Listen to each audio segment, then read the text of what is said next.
বিভিন্নভাবে যারা আন্দোলন করেছে তাদেরকে একটা হয়রানির মুখে ফেলা হচ্ছে। আমাদের ছাত্রদের নিরাপত্তা কোথায়?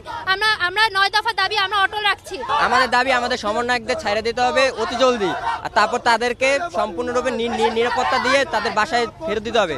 তারপরে তারা যেটা বলবে সেই অনুযায়ী আমাদের আন্দোলন চলবে।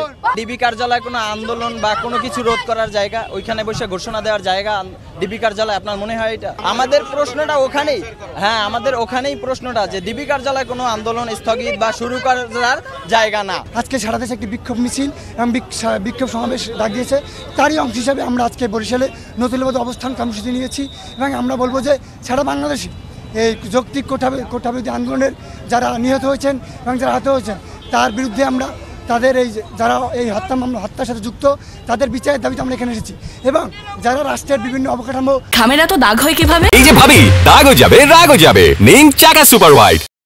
উপরে হামলা করেছেন এবং যারা আমাদের রাষ্ট্র সম্পদ নষ্ট করেছেন তাদের সাথে ছাত্রদের আন্দোলনের কোনো ধরনের সম্পর্ক নেই, এটা আমরা স্পষ্ট করেছি। চলমান পরিস্থিতিতে কয়েকজন স্টুডেন্ট এখানে আসছিল তাদের দাবি দেওয়া নিয়ে, যে কিছু হচ্ছে যে তাদের যারা স্টুডেন্ট আহত হয়েছে বা আটক আছে তাদেরকে ছেড়ে দেওয়া সংক্রান্ত বিষয় নিয়ে। এটা আসলে সরকারের পলিসির বিষয়।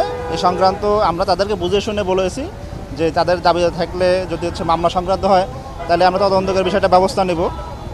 কিন্তু রাস্তায় এভাবে মানে এখন এই মুহূর্তে রাস্তায় দাঁড়িয়ে প্রোটেস্ট করে বা রাস্তা আটকে কোনো কিছু করা যাবে না। তারা আমাদের কথা শুনেছে এবং তারা তাদের হচ্ছে যে দাবি দেওয়াটা নিয়ে তারা অলরেডি চলে গেছে।